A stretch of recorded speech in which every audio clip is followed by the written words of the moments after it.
As much as we would not like, the worst scenario happened. Bombs are in the air, and they can inflict a nuclear strike on the United States at any moment. Millions of people and the future US government could be in danger. What else of?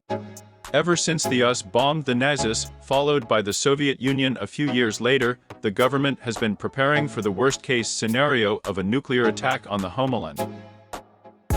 Initially, the threat came from the Soviet Union to the US, but now the threat of a nuclear attack comes from China, Russia, North Korea, Pakistan, rising powers like Iran, and even international terrorist groups.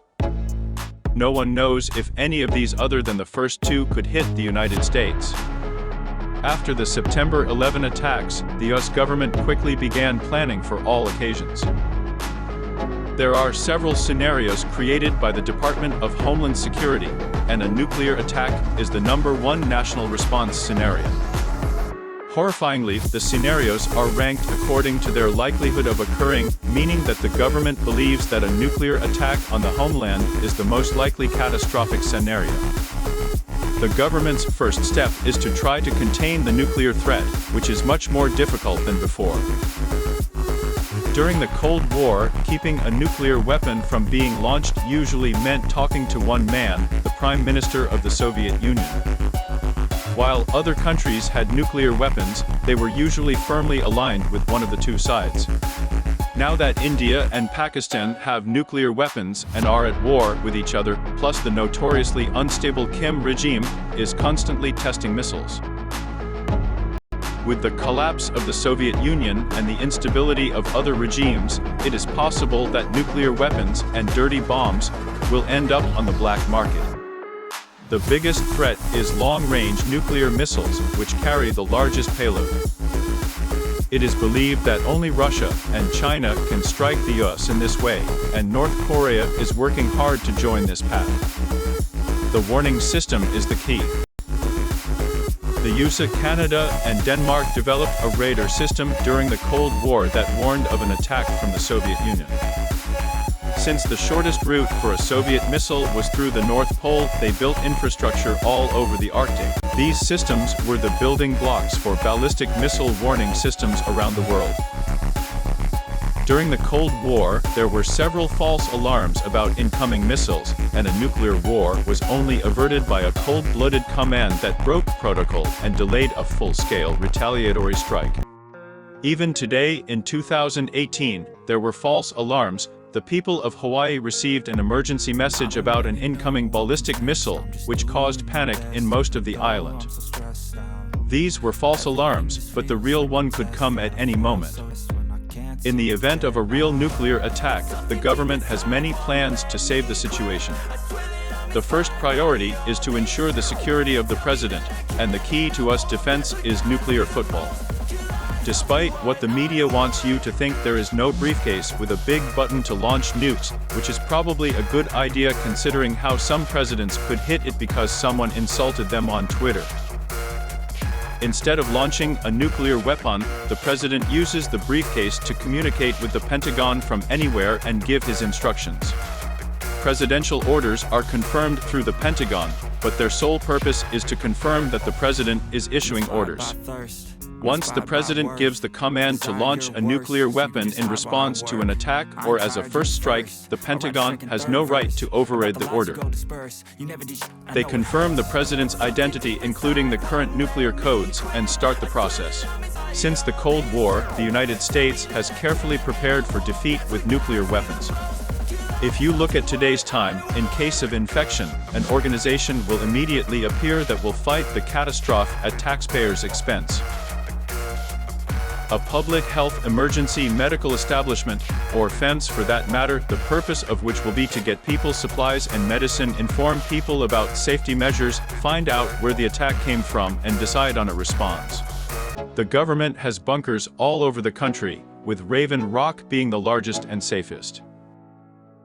No one knows exactly how many there are and what their power is, but it becomes clear that in the event of a large-scale nuclear catastrophe, it will be impossible to save everyone. Unless bombs were smaller and slower, and we were more likely to get early warning. No country had as many nuclear weapons as it does today, and the US population was much smaller. Then the number of bombs continued to grow, as did the population itself. During the Reagan administration, two influential people were invited to meet with the president. Their names are Dick Cheney and Donald Rumsfeld.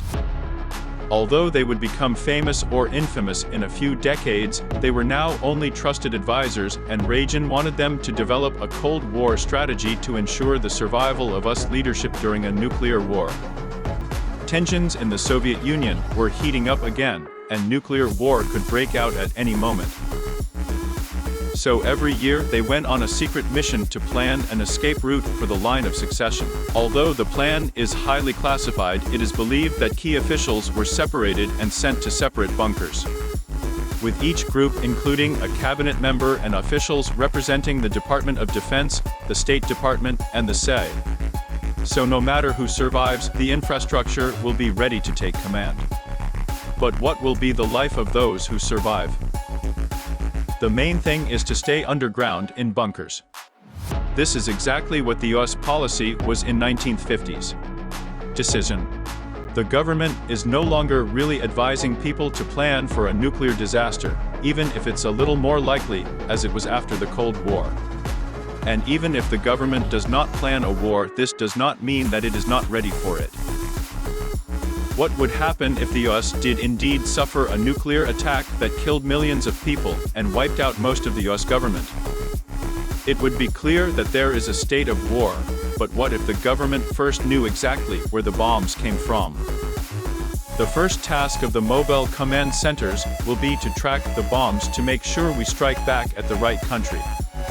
This is the only method applicable in the event of a missile attack, the most likely method. The first task of the mobile command centers will be to track the bombs to make sure we strike back at the right country. But when the perpetrator is uncovered, be it a terrorist group or a rogue state, hell will have to go. But what if the Soviet Union did hit the United States? Then they would have taken the only plan. It was called a single integrated operational plan, and it was a maximum damage plan.